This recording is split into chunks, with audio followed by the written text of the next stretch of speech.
Cordial saludo a apreciadas familias, jóvenes y niños. En este momento de encuentro personal con el Señor, vamos a hablar de los sacramentos de curación. Iniciemos en el nombre del Padre, del Hijo y del Espíritu Santo. Amén.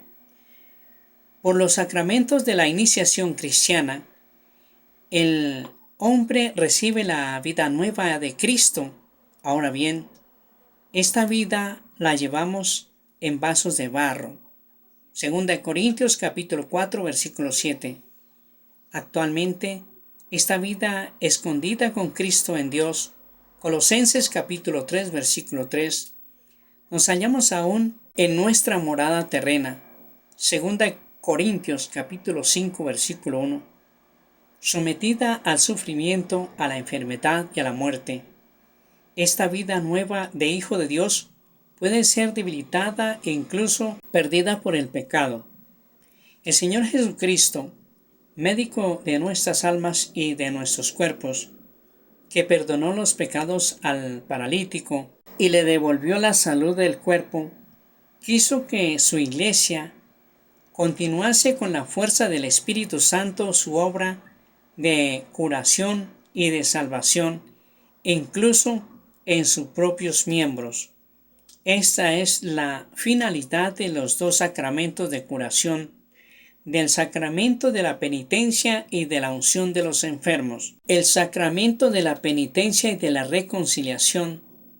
Los que se acercan al sacramento de la penitencia obtienen de la misericordia de Dios el perdón de los pecados cometidos contra Él y al mismo tiempo se reconcilian con la Iglesia, a la que ofendieron con sus pecados.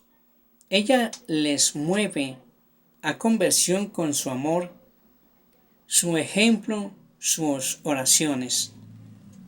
Primero, el nombre de este sacramento. Se le denomina sacramento de conversión porque realiza sacramentalmente la llamada de Jesús a la conversión, la vuelta al Padre del que el hombre se había alejado por el pecado. Se denomina sacramento de la penitencia porque consagra un proceso personal y eclesial de conversión, de arrepentimiento y de reparación por parte del cristiano pecador. Es llamado sacramento de la confesión porque la declaración o manifestación, la confesión de los pecados ante el sacerdote, es un elemento esencial de este sacramento. En un sentido profundo, este sacramento es también una confesión de conocimiento y alabanza de la santidad de Dios y de su misericordia para con los hombres pecadores. Se le llama sacramento de perdón porque por la absolución sacerdotal del sacerdote, Dios concede al penitente el perdón y la paz. Se le denomina sacramento de la reconciliación porque otorga al pecador el amor de Dios que reconcilia. Dejaos reconciliar con Dios. Segunda de Corintios capítulo 5 versículo 20. El que vive del amor misericordioso de Dios está pronto a responder a la llamada del Señor. Ve primero a reconciliarte con tu hermano. Evangelio de San Mateo capítulo 5 versículo 24. Segundo, ¿por qué un sacramento de la reconciliación después del bautismo? Habéis sido lavados, habéis sido santificados, habéis sido justificados en el nombre del Señor Jesucristo y por el Espíritu de nuestro Dios.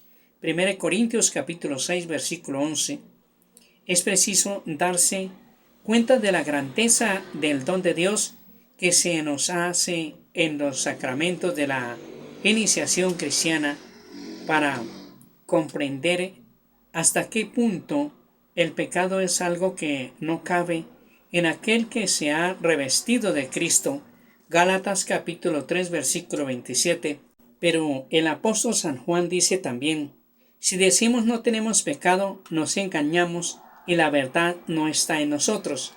Primera de Juan, capítulo 1, versículo 8. y el Señor mismo nos enseñó a orar. Perdona nuestras ofensas. Evangelio de San Lucas capítulo 11 versículo 4. Uniendo el perdón mutuo de nuestras ofensas al perdón que Dios concede a nuestros pecados. La conversión a Cristo, el nuevo nacimiento por el bautismo, el don del Espíritu Santo, el cuerpo y la sangre de Cristo recibidos como alimento, nos han hecho santos y irreprochables ante Él. Efesios capítulo 1 versículo 4. Como la Iglesia misma, esposa de Cristo, es santa e inmaculada ante Él. Efesios capítulo 5 versículo 27. Sin embargo, la vida nueva recibida en la iniciación cristiana no suprimió la fragilidad y la debilidad de la naturaleza humana, ni la inclinación al pecado que la tradición llama concupiscencia y que permanece en los bautizados a fin de que sirva de prueba en ellos en el combate de la vida cristiana, ayudados por la gracia de Dios. Esta lucha es la de la conversión con miras a la santidad y la vida eterna a la que el Señor no cesa de llamarnos. Tercero, la conversión de los bautizados. Jesús llama a la conversión. Esta llamada es una parte esencial del anuncio del reino. El tiempo se ha cumplido y el reino de Dios está cerca. Convertíos y creed en la buena nueva.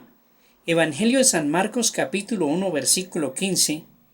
En la predicación de la Iglesia, esta llamada se dirige primeramente a los que no conocen todavía a Cristo y su Evangelio.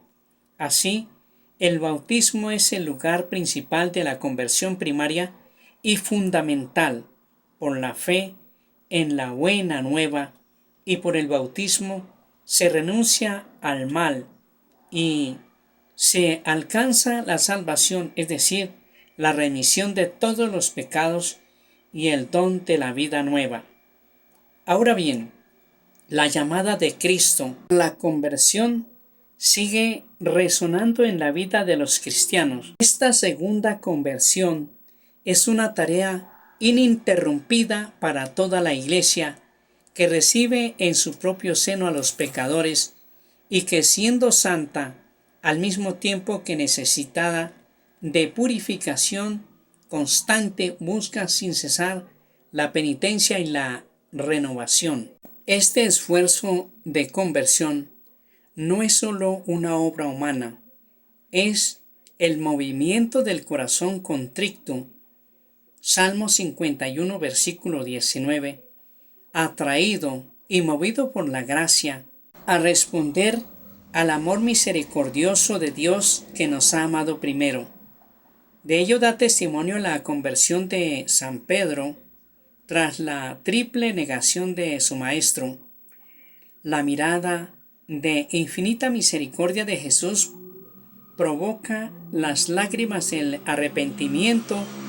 Evangelio de San Lucas capítulo 22 versículo 61.